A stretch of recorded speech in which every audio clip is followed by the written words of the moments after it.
नमस्कार साथियों, स्वागत है आपका रघुवंशम अकेडमी के इस ऑनलाइन प्लेटफॉर्म पर। हमारा सांख्य कारिका का अध्ययन चल रहा है और उसमें हम 1 से 45 तक की कारिकाएं पढ़ चुके हैं,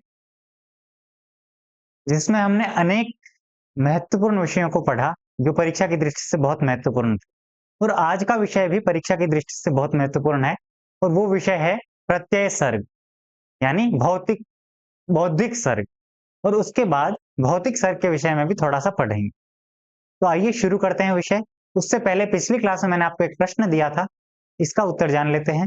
तस्मात् त्रिविधम करणम द्वारि द्वाराणि शेषाणि इत्यत्र द्वाराणि शेषाणि पदेन किम ज्ञायते। तो बताया, ऑप्शन है ज्ञानेन्द्रिय, कर्मेंद्रिय, ए तथा बी उभौ और अंतःकरणानि। तो इसका सही उत्तर है ए तथा बी उभौ, यानी ज्ञानेन्द्रिय और कर्मेंद्रिय जो है वो दोनों द्वाराणि पद से द्योतित हो रहे हैं। द्वाराणि यानी होता है गौण,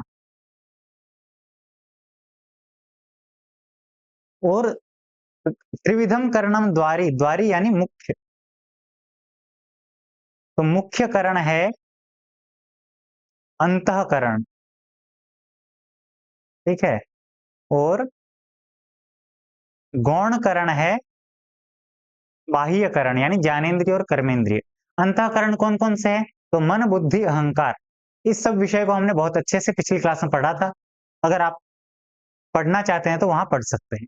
आइए आज का विषय शुरू करते हैं। एषः प्रत्यय सर्गः विपर्यया शक्ति तुष्टि सिद्ध्याख्यः गुण वैषम्य विमर्दात् तस्य च भेदास्तु 50। कि ये प्रत्यय सर्ग जो है ना, वो किस किस नाम से जाना जाता है? तो कहा विपर्यय, अशक्ति, तुष्टि और सिद्धि। ये 4 नाम वाला कहा गया है प्रत्यय सर्ग। यानी प्रत्यय सर्ग के सामान्यतः भेद अगर पूछे जाए तो 4 है, मतलब विशेष भेद 4 हैं। और गुण वैषम्य विमर्दात, गुण वैषम्य के कारण इसके भेद हो जाते हैं 50। प्रत्यय सर्गस्य कति भेदाः, यदि 50 ऑप्शन में नहीं है तो आप 4 लगा सकते हैं। और अगर प्रश्न आता है कि प्रत्यय सर्गस्य गुण वैषम्य विमर्दात कति भेदाः, तो आपको ऑप्शन में 50 ही उत्तर लगाना होगा, ठीक है। तो विपर्यय, शक्ति, तुष्टि, विपर्यय, अशक्ति, तुष्टि और सिद्धि, ये 4 मुख्य भेद हुए। इन चारों के कितने कितने भेद हैं? तो कहा पंच विपर्यय भेदाः भवन्ति अशक्तिश्च कर्ण वैकल्यात अष्टाविंशति भेदाः। यानी ये जो अशक्ति है उसके कर्ण वैकल्य के कारण 28 भेद होते हैं। और तुष्टिर नवधा, तुष्टि 9 प्रकार की है, अष्टधा सिद्धि 8 प्रकार की सिद्धि। ये इसके भेद है, इसको चार्ट में देख लीजिए, ठीक है। प्रत्यय सर्ग, इसके विशेष भेद हैं 4, जो कि विपर्यय, अशक्ति, तुष्टि और सिद्धि 4 नाम से जाने जाते हैं।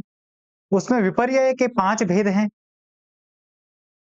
अशक्ति के 28 भेद हैं, तुष्टि के 9 भेद हैं और सिद्धि के 8 भेद हैं, ठीक है। ये आपने देख लिया। अब आगे बढ़ते हैं। अब पहला है विपर्यय। विपर्यय के 5 भेद बताए, उन पांचों भेदों के कितने कितने भेद है ये देख लीजिए। तो का भेदस तमसो अष्टविधो, पहले तो इनका नाम देख लीजिए। तमस, मोह, महामोह, तामिश्र और अंधतामिश्र, ये 5 नाम हैं विपर्यय के, ठीक है। इनके 5 अपर नाम भी है, अविद्या, अस्मिता, राग, द्वेष और अभिनिवेश, ठीक है। तो इनके कितने कितने भेद है वो देख लीजिए। तमस, जिसको कहते हैं अविद्या,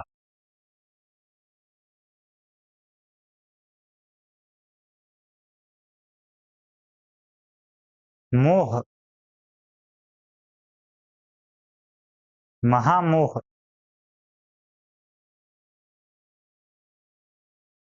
तामिश्र और अंधतामिश्र। इनके अपर नाम क्या क्या है? तो इसका है अस्मिता, ये है राग, ये है द्वेष,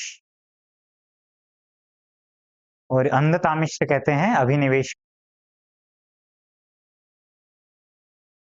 ठीक है। इनके कितने कितने भेद है वो देख लीजिए। तो का भेद तमसो अष्टविधो, तम के 8 भेद हैं, तथा मोहस्य च, मोह के भी 8 भेद हैं और तमस के भी 8 भेद हैं, ठीक है। तो भेदस्तमसो अष्टविधो मोहस्य च, ठीक है, इतनी पंक्ति है। फिर कहा दशविधो महामोहः, महामोह कितने प्रकार का है, तो वो है 10 प्रकार का। फिर तामिष्टो अष्टादशधा, तामिष्ट 18 प्रकार का है। और तथा भवन्ति अंधतामिष्ट, और उतने ही अंधतामिष्ट के भेद है, यानी जितने तामिष्ट के भेद है उतने ही अंधतामिष्ट के भेद है। तो 18 भेद ये हो गए। इस प्रकार से इनका टोटल हो गया 8, 8, 16, 16 और 10, 26, 26 और 36 हो गए 62, ठीक है। तो ये हमने विपर्यय को जाना। तो विपर्ययस्य कति भेदाः, यदि 5 ऑप्शन में है तो आपको 5 लगाना है, अगर 5 ऑप्शन में नहीं है तो आपको 62 ऑप्शन लगाना है, ठीक है। अब आगे बढ़ते हैं। विपर्यय के बाद अगला है तुष्टि, नहीं अशक्ति पढ़ना है अब हमें। तो अशक्ति कितने प्रकार का था, 28 प्रकार का। इन्होंने 28 भेद कैसे बताए हैं ये आप जान लीजिए। विपर्यय के बाद दूसरा अश विपर्यया शक्ति तुष्टि सिद्ध्याख्य, तो पहले विपर्यय को बताया, अब है अशक्ति का क्रम, ठीक है। तो अशक्ति के 28 भेद हैं, कैसे हैं देखिए। एकादश इंद्रिय वधा, 11 तो इंद्रिय वध हो गए, ठीक है। कैसे हुए, पहले तो ये बता रहे हैं कि अशक्ति उद्दिष्टा, अशक्ति कही गई है कैसी, बुद्धिवधे ही, बुद्धिवध के द्वारा, यानी हमारी जो ज्ञानेन्द्रिय है, जो कर्मेंद्रियां हैं और जो मन है, वो जब बुद्धि विकलित हो जाएगी, बुद्धि भ्रमित हो जाती है ना, मतलब जैसे फ्यूज उड़ा हुआ है कहते हैं ना जिसका, कि दिमाग खराब है इसका तो फ्यूज उड़ा हुआ है, तो जब वो चीज हो जाती है ना, तो वो इंद्रियवध वो बुद्धिवध होता है, और उस बुद्धिवध के कारण इंद्रियवध माना जाता है। तो 10 ज्ञानेन्द्रिय, ज्ञानेन्द्रिय कर्मेंद्रिय और 11वां मन, तो ये 11 प्रकार का तो इंद्रियवध हुआ। और सप्तदश वधा बुद्धे विपर्ययात तुष्टि सिद्धि नाम, तुष्टि के कितने भेद हमने पढ़े थे, तुष्टि 9 प्रकार की थी, और वहीं सिद्धि जो है वो 8 प्रकार की थी। तो 8 और 9 कितने होते हैं, तो ये हो गए 17। तो तुष्टि और सिद्धि का जब विपर्यय होगा, किस कारण, बुद्धि से, बुद्धि के कारण जब तुष्टि और सिद्धि का विपर्यय होगा, तो वो बुद्धि का वध माना जाए, मतलब बुद्धिवध माना जाएगा। और इस प्रकार से 9 और 8 हो गए 17। तो 17 प्लस जब 11 किए तो हो गए 28। ये 28 भेद हो गए अशक्ति के। इन सब भेदों के नाम भी है, लेकिन ये मूल सांख्य कारिका में कहीं नहीं दिए गए हैं, इसीलिए हमारे लिए इतने महत्वपूर्ण नहीं है। लेकिन ये चार्ट आपके सामने रखा है, आप इसको थोड़ा सा देख सकते हैं कि अशक्ति के 28 भेद हैं, जो कि करणागत, करण के कारण जो इंद्रियवध कहलाते हैं वो है 11, और बुद्धि के कारण जो हुए हैं वो हैं 17, ठीक है। तो इस प्रकार से इनका टोटल हो गया 28, ठीक है। ये स्वरूपगत है, ये करणगत है। इन सब के नाम यहाँ दिए गए हैं जो कि परीक्षा की दृष्टि से महत्वपूर्ण नहीं है, फिर भी अगर आपका देखने का मन हो तो देख सकते हैं, ठीक है। अब आगे बढ़ते हैं। आध्यात्मिक्यश्चतस्रः प्रकृत्युपादान काल भाग्याख्याः बाह्य विषयोपरमात् पंचनवतुष्टयोभिमताः। तो हमने विपर्यय को पढ़ लिया, अशक्ति को पढ़ लिया, अब क्रम है तुष्टि का। तो का नवतुष्टयोभिमताः, 9 प्रकार की तुष्टि कही गई है। कैसे है वो 9, तो का आध्यात्मिक्यश्चतस्रः, आध्यात्मिक 4 है। कौन कौन सी है, आध्यात्मिक है 4, जो कि प्रकृति पहला, उपादान दूसरा, काल है तीसरा, और भाग कह लीजिए, भाग्य कह लीजिए, ये है चौथा। ये 4 तो है आध्यात्मिक तुष्टि। और यहां से प्रश्न यूजीसी ने पूछा हुआ है कि तुष्टि नाम आध्यात्मिक भेदाः कति या बाह्य भेदाः कति, इनमें से कोई एक प्रश्न आज से मतलब या तो पिछले साल के जून में या फिर उससे पहले जो पेपर हुआ था, तब पूछा गया था। तो यहाँ देख लीजिए, बाह्य भेद वो हैं 5 और आध्यात्मिक भेद हैं 4। आध्यात्मिक भेदों के 4 जो नाम हैं, उनके क्रम भी पता होना चाहिए क्योंकि वो कारिका में उल्लिखित है। प्रकृति, उपादान, काल और भाग, इनका क्रम भी पता होना चाहिए, ठीक है? तो यही क्रम है इसका। और बाह्य विषयोपरमात् पंच, बाह्य विषय के कारण कितने हैं? 5 हैं। बाह्य विषय यानी कि जो शब्द, स्पर्श, रूप, रस और गंध, ये जो 5 हैं, इन कारण से उन विषयों के उपरमण के कारण 5 भेद तो बाह्य के हो गए और 4 हो गए आध्यात्मिक के भेद। तो 4 और 5 हो गए टोटल 9, ठीक है? तो ये हमने तुष्टि के भेद जाने, ठीक है? तो प्रत्यय सर्ग के 4 भेद थे, विपर्यय, अशक्ति, तुष्टि और सिद्धि। विपर्यय के भेद हमने 5 पढ़े थे और जो कि विस्तार करने पर 62 हो जाते थे। और अशक्ति के कितने भेद हैं? ये हमने अभी 28 पढ़े। तुष्टि के 9 भेद है और सिद्धि के 8 भेद है। सिद्धि को हम अभी पढ़ेंगे। अशक्ति के जो 9 भेद है वो कैसे हैं? तो आगे आध्यात्मिक के ये 4 भेद है, प्रकृति, उपादान, काल और भाग। जबकि बाह्य के कितने भेद हैं? 5। और इसको अर्जन, रक्षण, क्षय, भोग और उपात्तम आदि ये जो नाम है, ये कहीं मूल कारिका में नहीं लिखे गए हैं, इसलिए ये महत्वपूर्ण नहीं है। महत्वपूर्ण हमारे लिए सिर्फ प्रकृति, उपादान, काल और भाग, ये 4 ही महत्वपूर्ण है, ठीक है?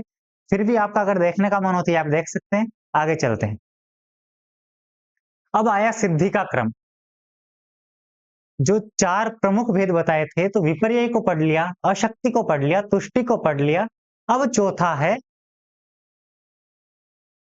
विपर्यय को पढ़ लिया, अशक्ति को पढ़ लिया, तुष्टि को पढ़ लिया, अब क्रम है सिद्धि का। तो 8 सिद्धि कौन सी है? देखिए, तो का ऊहः पहला, शब्द दूसरा, अध्ययनम तीसरा और दुःख विघातास्त्रयः।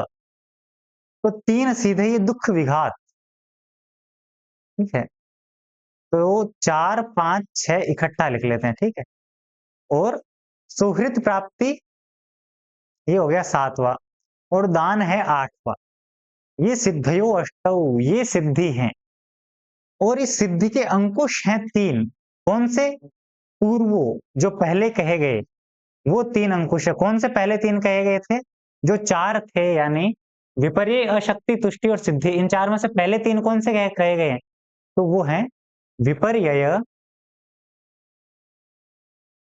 अशक्ति और तुष्टि। ये 3 अंकुश हैं सिद्धि के, ठीक है? प्रश्न बन सकता है कि सिद्धेः पूर्वोंकुशस्त्रिविधः, अत्र पूर्वः पदेन किं द्योत्यते? या फिर अत्र त्रिविधः अंकुशः, त्रिविधानि अंकुशानि कानि? तो आपको ये उत्तर देना होगा, ठीक है? तो इसको स्पष्ट कर लीजिए, क्योंकि यूजीसी अब ऐसे ही प्रश्न पूछने वाला है, सामान्य प्रश्न पूछने छोड़ चुका है। तो दुःख विघाता, यहाँ पे देखिए बाकी नाम तो स्पष्ट है, ऊह, शब्द, अध्ययन, सुहृत प्राप्ति और दान। बाकी सब नाम तो स्पष्टता दे रखे। दुःख विघात 3 कौन से हैं? तो वो हैं मोद पहला, मुदित दूसरा और तीसरा है मोदमान। इस मोद को प्रमोद भी कह सकते हो, मोद भी कह सकते हो, कुछ भी कर लीजिए, दोनों एक ही चीज है, ठीक है? तो ये 3 तो हो गए दुःख विघातास्त्रयः। और इसको 3 जो है वो आध्यात्मिक, आदि भौतिक, आदि दैविक ऐसा भी कह लेते हैं। मुख्य यही माने जाते हैं, ठीक है? तो 8 जो हैं, आपसे पूछा जा सकता है कि इनका क्रम क्या है? सांख्यानुसारम सिद्धीनाम कः क्रमः? ऊहः, अध्ययनम, दुःख विघातास्त्रयः, दानम, ऐसा कुछ करके, मतलब उल्टा सीधा करके दे दिया जाएगा, आपको उसका क्रम लगाना होगा। या फिर आपसे प्रश्न आ सकता है कि सांख्य कारिकानुसारम अष्टौ सिद्धयः के? तो आपको 8, जैसे अणिमा, लघिमा, गरिमा आदि दे दिए जाएंगे, ऊह, शब्द, अध्ययनम ये भी दे देंगे, और कुछ 8 नाम देके इस प्रकार से दे दिए जाएंगे। तो आपको वहां पे सांख्य के अनुसार जो 8 सिद्धियां वो ये है, ऊह, शब्द, अध्ययन, दुःख विघातास्त्रयः, सौहृद, प्राप्ति और दान, ठीक है? तो ये हो गया। अब तो इस प्रकार से हमने 50 भेदों को जाना, किसके? प्रत्यय सर्ग के, ठीक है? और इतना आपको स्पष्ट होगा। अब आगे चलते हैं। तो न विना भावैहि लिंगम, न विना लिंगेन भाव निवृत्तिः, लिंगाख्यो भावाख्यस्तस्मात् द्विविधः प्रवर्तते सर्गः। कि न विना भावैहि लिंगम, कि जो लिंग शरीर है वो बिना भाव के कुछ नहीं है। भाव यानी जो ये अभी प्रत्यय सर्ग जो हमने पढ़ा, या जो बुद्धि पढ़ी, बुद्धि के 8 भेद, उस बुद्धि के बिना, ये जो मतलब बुद्धि सर्ग के बिना ये जो शरीर है वो किसी कार्य का नहीं, ठीक है? हो ही नहीं, मतलब हो सकता है लेकिन कोई प्रयोजन नहीं। और न विना लिंगेन भाव निवृत्ति, और बिना लिंग के, बिना इस शरीर के भाव की निवृत्ति भी नहीं हो सकती। यानी जो बुद्धि के द्वारा हम निवृत्ति चाहते हैं, कैवल्य चाहते हैं, वो बिना इस शरीर के नहीं हो सकता।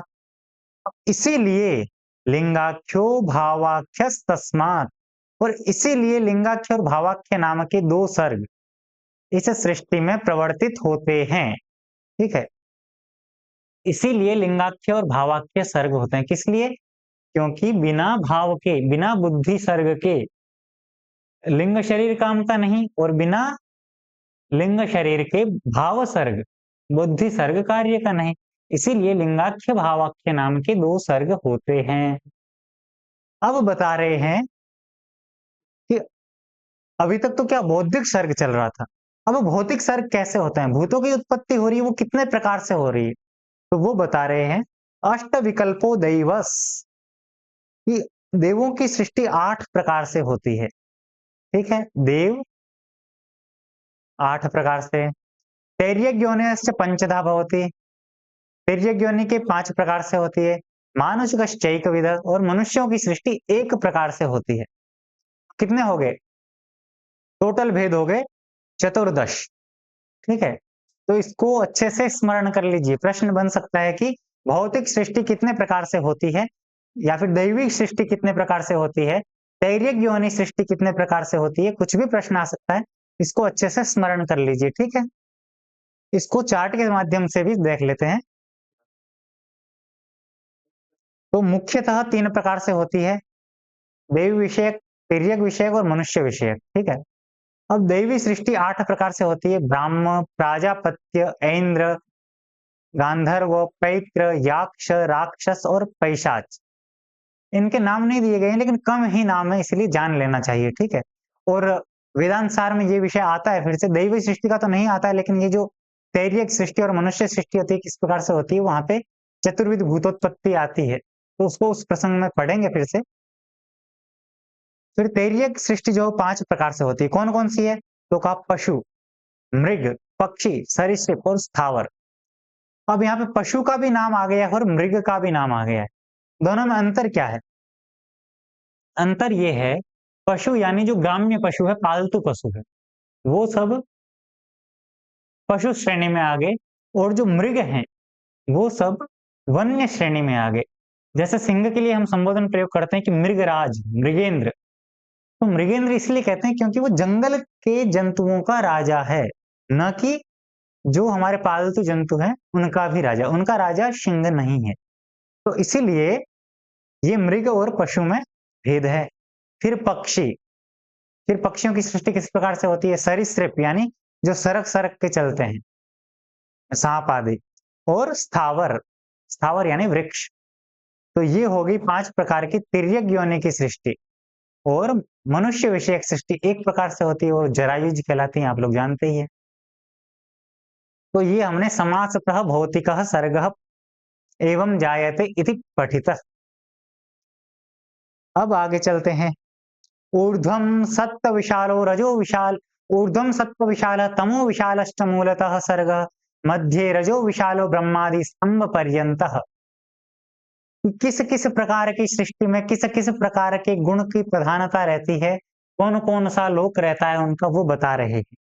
तो कहा ऊर्ध्व लोक जो है वो देवी देवी सृष्टि जो होती है ऊर्ध्व लोक, क्योंकि उसमें सत्व गुण की प्रधानता होती है।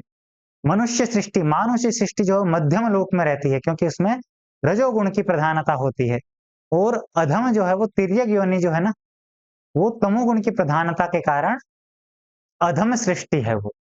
उत्तम सृष्टि देवों की है, मध्यम सृष्टि मनुष्यों की है और अधम सृष्टि स्थावरों की है। मतलब स्थावर आदि जो है ना, जो तमोगुण प्रधान वाले तिर्यक योनि की सृष्टि है वो अधम सृष्टि है। तो इस प्रकार से हमने इन भेदों को जान लिया। यहाँ से प्रश्न ये बन सकता है कि मध्ये मध्ये रजो विशालः इत अत्र मध्ये केषां सृष्टि जायते, तो मध्ये मनुष्याणां सृष्टि जायते, ऊर्ध्वं सत्त्व विशाल केषां सृष्टि, तो ऊर्ध्व सत्त्व विशाल में देवों की सृष्टि हो रही है, ठीक है। और ये ब्रह्मादि स्तंभ पर्यंत, ब्रह्म आदि जो सृष्टि है, देवों की सृष्टि हमने जो भेद जाने थे, ब्राह्म प्राजापत्य इंद्र गांधर्व आदि, तो उस ब्राह्म से लेके स्थावर पर्यंत, स्तंभ से तात्पर्य तृण आदि भी ले लीजिए, जो तृण भी तो उत्पन्न होता है ना, सबसे छोटी चीज है तृण। व्याकरण का एक उदाहरण आता है ना कि न ताम तृणम मन्ये तृणाय वा, तो वही तृण सब, मतलब मैं तो तिनके के बराबर नहीं मानता, ऐसा तात्पर्य है। तो तिनका सबसे तुच्छ वस्तु है। तो ब्रह्म से लेके तृण पर्यंत जो सृष्टि है वो इन्हीं तीन भागों में बटी हुई है। ऊर्ध्व में दैवी सृष्टि, मध्य में मानुषी सृष्टि और अधम जो है वो तिर्यक सृष्टि। अब आगे बढ़ते हैं। तत्र जरा मरण कृतम दुखम प्राप्नोति चेतनः पुरुषः, कि जो चेतन पुरुष है, चेतन आत्मा है, वो क्या करता है? दुखम प्राप्नोति, दुख को प्राप्त करता है। और वो दुख कैसा है? तो कहा जरा मरण कृतम, वृद्धावस्था का, मृत्यु का दुख सबसे भयानक होता है। और उस दुख को अभिनिवेश कहते हैं, ये हमने योग दर्शन में पढ़ा था। क्योंकि उसका हमने पढ़ाया था कि स्वरसवाही विदुषोपित्था रूढ़ो विनिवेशः, कि विद्वान लोग भी अभिनिवेश से डरते हैं, मृत्यु से डरते हैं, तो हम तो साधारण मनुष्य हैं। तो जरा मरण कृतम दुखम चेतनः पुरुषः प्राप्नोति, कब तक प्राप्त करता है ये दुख? तो बता रहे हैं लिंगस्य अविनिवृत्तेः, जब तक इस शरीर की निवृत्ति नहीं हो जाती, लिंग शरीर की निवृत्ति नहीं हो जाती, तब तक। और जब निवृत्ति हो जाएगी, जब तक नहीं हो जाती, तस्मात् दुःखम स्वभावेन, और वो निवृत्ति नहीं हो रही है इसीलिए स्वाभाविक रूप से दुख वो भोगता है, ठीक है। तो चेतन पुरुष जरा मरण कृत दुख को प्राप्त करता रहता है, लेकिन वो कब तक करता है? तो अविनिवृत्ते है, लिंगस्य अविनिवृत्ते है, ठीक है। इतना स्पष्ट है। अब कहा इत्येष प्रकृति कृतो महदादि विशेष भूत पर्यंत प्रति पुरुष विमोक्षार्थम स्वार्थ इव परार्थारंभ, कि इति एष, ये जो कुछ दिख रहा है हमें वो क्या है? प्रकृति कृतः, जो मूल प्रकृति है, अव्यक्त प्रकृति है, उसका किया धरा है। पुरुष ने कुछ नहीं किया है, सब कुछ प्रकृति का किया हुआ है। कहां से कहां तक? तो कहा महदादि विशेष भूत पर्यंतम, सृष्टि की उत्पत्ति का क्रम क्रम ये है ना कि महत, महत से अहंकार, अहंकार से 5 तन्मात्र, और ज्ञानेन्द्रिय कर्मेंद्रिय मन, और इससे 5 भूत उत्पन्न हुए। इस प्रकार से ये हो गए 24, ठीक है। तो ये जो 24 विशेष भूत, यानी ये 5 भूतों की जो उत्पत्ति हो रही है वहां तक, यहां से लेके यहां तक जो कुछ आप देख रहे हैं वो क्या है? प्रकृति की तरह, प्रकृति के द्वारा किया गया है। ये 5 है, एक मिनट में इन पे लिख भी देता हूं ताकि आपको स्पष्ट रहे। ये तो है 5 भूत, और ये है 5 तन्मात्र, और ये है 11 इंद्रिय, ठीक है। तो इत्येष प्रकृति कृत महदादि विशेष भूत पर्यंत, और ये क्यों किया गया है? तो कहा कि प्रति पुरुष विमोक्षार्थम, प्रत्येक पुरुष की मुक्ति के लिए, प्रत्येक आत्मा की मुक्ति के लिए ये किया गया है। और स्वार्थ इव परार्थारंभ, ये किया गया तो परार्थ के लिए है, यानी पुरुष की मुक्ति के लिए है, लेकिन लगता ऐसा है कि वो खुद के लिए किया गया है। मतलब स्वार्थ इव प्रतीयते, स्वार्थ के समान प्रतीत हो रहा है, लेकिन ये किया गया पुरुष की मुक्ति के लिए है, खुद के लिए कुछ नहीं है। जैसे कल भगत सिंह जयंती थी, तो भगत सिंह ने जो देश हित के लिए बलिदान दिया, तो स्वयं के लिए थोड़ा ना किया है उन्होंने, देश के लिए किया है ना। स्वार्थ नहीं है, तो स्वार्थ इव परार्थारंभ यही चीज़ है। वो परार्थ के लिए किया गया। तो इसी प्रकार से ये जो सृष्टि की उत्पत्ति है वो स्वार्थ इव प्रतीयते किंतु परार्थः कृतः। पुरुषाणाम मोक्षार्थम प्रतिपुरुष विमोक्षार्थम। प्रतिपुरुष में समास कौन-सा है? तो यहाँ अव्यय भाव समास है। पुरुषम पुरुषम प्रति, प्रतिपुरुषम। ठीक है? तो चलिए आज का विषय समाप्त होता है। आज के विषय से आपके लिए प्रश्न है, देवानाम सृष्टि कतिधा भवति? देवों की सृष्टि कितने प्रकार से होती है? इसका उत्तर आप कमेंट बॉक्स में दीजिए। फिर मिलते हैं अगली क्लास में। आज के लिए इतना ही। धन्यवाद।